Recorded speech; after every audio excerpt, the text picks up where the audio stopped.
আসসালামু আলাইকুম। আজকে বৃষ্টি পড়তেছে, বৃষ্টির দিন আজকে রান্না করব সবজি খিচুড়ি। এর জন্য আমি মিষ্টি কুমড়া, পটল, আলু সব ভেজে কেটে ধুয়ে ঝুড়িতে রেখে দিচ্ছি। তারপরে আমি দিব লাল শাক। এই লাল শাকটাও আমি ধুয়ে নিছি, এখন এটা ছোটো ছোটো করে কেটে দিব আমি। পাতলা নরম খিচুড়িটা বসানোর জন্য আমি আগে থেকে চাল ডাল ভিজিয়ে রাখছিলাম। এখন আমি এটা পানির মধ্যে দিয়ে দিব। এখানে এক পট চাল এক পট ডাল সমান সমান। এটা আমার বলক চলে আসছে। এবার চালটার মধ্যে আমি মশলাপাতিগুলো সব দিয়ে দিব একে একে। প্রথমে দিয়ে দিলাম কাঁচামরিচ ফালি করে,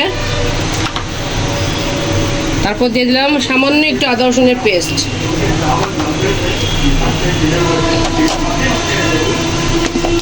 এবার দিয়ে দিব মরিচ গুঁড়া।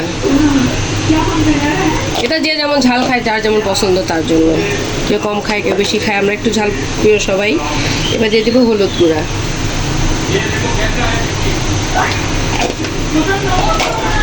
এবার দিয়ে দিব স্বাদ মতো লবণ।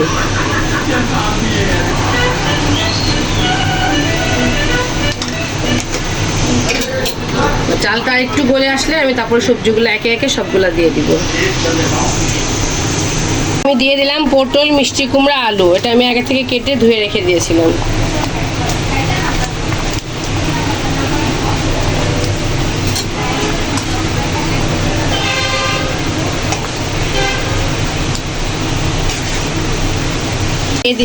এবার দিয়ে দিলাম একটা টমেটো।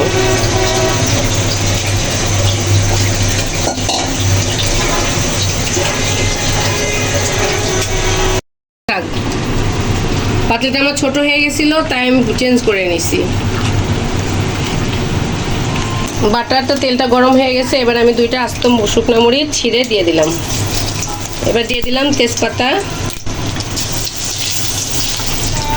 এর মধ্যে দিয়ে দিলাম আস্ত জিরা, তারপরে দিয়ে দিলাম সামান্য একটু কালি জিরা,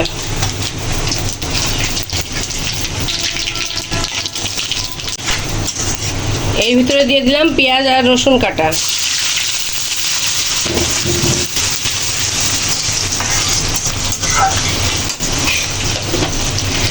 খিচুড়ির জন্য বাগারটা আমার রেডি। এবার আমি আস্তে আস্তে এটা খিচুড়ির মধ্যে ঢেলে দিব।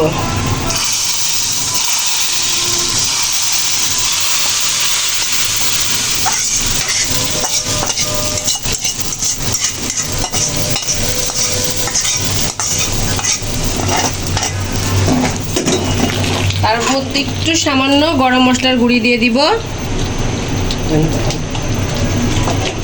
এবার দিয়ে দিব আমার ফ্রোজেন ধনেপাতা।